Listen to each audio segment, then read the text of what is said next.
গরিবের জাতীয় মাছ পাঙ্গাস মাছের মাথা দিয়ে পুঁইশাকের ঝোল। কে কে পাঙ্গাস মাছের মাথা দিয়ে পুঁইশাকের ঝোল খেয়েছেন অবশ্যই কমেন্ট করে জানাবেন।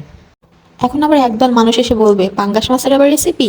ভাইরে ভাই, এই পাঙ্গাস মাছই আমাদের জাতীয় মাছ, আমাদের পছন্দের একটা মাছ। অনেকে আছে আবার পাঙ্গাস মাছ পছন্দ করে না, তাদের কাছে পাঙ্গাস মাছ গন্ধ লাগে। কিন্তু পুঁইশাক দিয়ে এভাবে পাঙ্গাস মাছ রান্না করে দেখবেন, কখনই গন্ধ লাগবে না। পাঙ্গাস মাছের মাথা দিয়ে এভাবে পুঁইশাকের ঝোল করলে একটা ইউনিক ফ্লেভার আসে।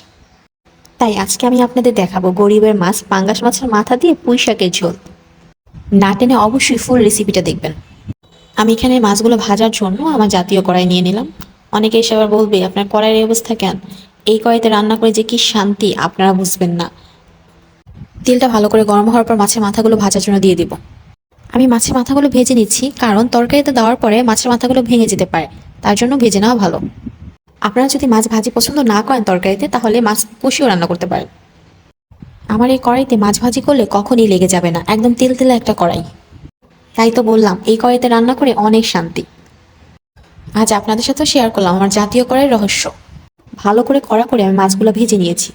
মাছগুলো উঠিয়ে ওই তেলের ভিতরে আমি দিয়ে দেবো প্রথমে রসুন কুচি, পেঁয়াজ কুচি। সবসময় শাকের তরকারিতে রসুন কুচি ব্যবহার করবেন, এতে দেখবেন তরকারির স্বাদ দ্বিগুণ হয়ে যাবে। পেঁয়াজ আর রসুনগুলো লাল করে ভেজে নিব। পেঁয়াজগুলো ভাজা হয়ে গেছে, এখন এর ভিতরে একটু পানি দিয়ে দিব। শাকের তরকারি রান্না করার সময় সবসময় তেল কম ব্যবহার করবেন, তাহলে খেতে মজা হয় তরকারিটা। পানি দিয়ে নেড়ে চেড়ে এখন দিয়ে দেবো সামান্য একটু আদা রসুন বাটা। আদা রসুনটা ভালো করে মিক্সড করে তারপরে দিয়ে দিব লবণ পরিমাণ মতো, হলুদের গুঁড়া, মরিচের গুঁড়া, জিরার গুঁড়া দিয়ে ভালো করে মিক্সড করে নেব। শাকের তরকারিতে সবসময় মশলা কম ব্যবহার করবেন। এখন দিয়ে দেবো টমেটো এবং কাঁচামরিচ। জালটা হালকা কমিয়ে কিছুক্ষণের জন্য রেখে দেবো টমেটো এবং কাঁচামরিচটা ভালো করে মশলার সাথে মিক্সড হওয়ার জন্য। আমি মোটামুটি সব তরকারিতেই টমেটো দিয়ে থাকি, কারণ আমার কাছে টমেটো খেতে খুবই ভালো লাগে। টমেটো সিজন থাকুক আর না থাকুক, আমার পুরো বছরই টমেটো লাগে। এখন দিয়ে দিলাম কেটে রাখা পুঁই শাক, সাথে আমি একটা আলু দিয়েছি। শাক ভালো করে নেড়ে চেড়ে কিছুক্ষণের জন্য এভাবেই রেখে দেবো কষানোর জন্য।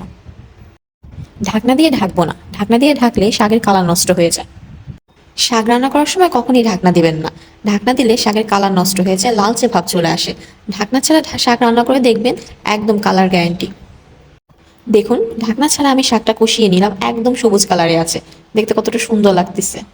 অনেকেরই বাসায় কেউ শাক পছন্দ করে না, তারা এভাবে পুঁই শাকের তরকারি রান্না করে দেখবেন, একদম সবাই সাবার করে দেবে, এতটা মজা লাগে এভাবে তরকারি রান্না করলে। শাক কষানো হয়ে গেছে, এখন আমি ঝোল দিয়ে দিব পরিমাণ মতো। যে যেরকম ঝোল পছন্দ করেন, যে যেরকম খাবেন সে সেরকম ঝোল দিবেন। পানি দেওয়ার পরে কিছুক্ষণের জন্য তরকারিটা জাল করে নিব, ঢাকনা ছাড়াই কিন্তু রাখবো, ঢাকনা দিবেন না ভুলো। ঢাকনা দিয়ে ঢাকলে শাকটা লালচে ভাব চলে আসবে, দেখতে তখন ভালো লাগবে না। শাকের ভিতরে ভেজে রাখা মাছগুলো সুন্দর করে দিয়ে দিব। তরকারি ঝোলটা মাছের ভিতরে মিক্সড হওয়ার জন্য কিছুক্ষণের জন্য জাল করে নিব। এই পর্যায়ে চুলার জালটা বাড়িয়ে দিব। আমার বাসায় যখনই পাঙ্গাস মাছ আনা হয়, আমি মাছের মাথা, লেজ, পেটের অংশ আমি রেখে দিই পুঁইশাক দিয়ে রান্না করার জন্য। পাঙ্গাস মাছের মাথা দিয়ে পুঁইশাকের ঝোল আমার কাছে খুবই ভালো লাগে। আপনারাও ট্রাই করে দেখবেন, এই তরকারিটা এতটা মজা হয় যে আপনারা বারবার খেতে যাবেন। কথা বলতে বলতে কিন্তু আমার রান্না হয়ে গেছে এদিকে। তরকারির কালারটা কি যে সুন্দর লাগছে, পুঁইশাকের কালারও কিন্তু নষ্ট হয় না, একদম সবুজই আছে।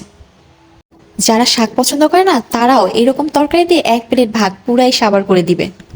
পাঙ্গাস মাছের মাথা সাথে পুঁই শাক, একদম পারফেক্ট কম্বিনেশন। অনেক আছে আবার পাঙ্গাস মাছ পছন্দ করে না, তাদের কাছে গন্ধ লাগে। লবণ আর গরম পানি দিয়ে ধুয়ে দেখবেন কোনো প্রকার গন্ধ থাকবে না। একদম 100% কার্যকরী টিপস। আমি তো এরকম তরকারি দিয়ে পুরো এক প্লেট ভাত সাবার করে ফেলি। আপনারাও কি তাই করেন? অবশ্যই কমেন্ট করে জানাবেন। আর বাসায় এরকম তরকারি রান্না করতে ভুলবেন না, অবশ্যই রান্না করবেন এবং জানাবেন কেমন হয়েছে। সবাই ভালো থাকবেন, আল্লাহ হাফেজ।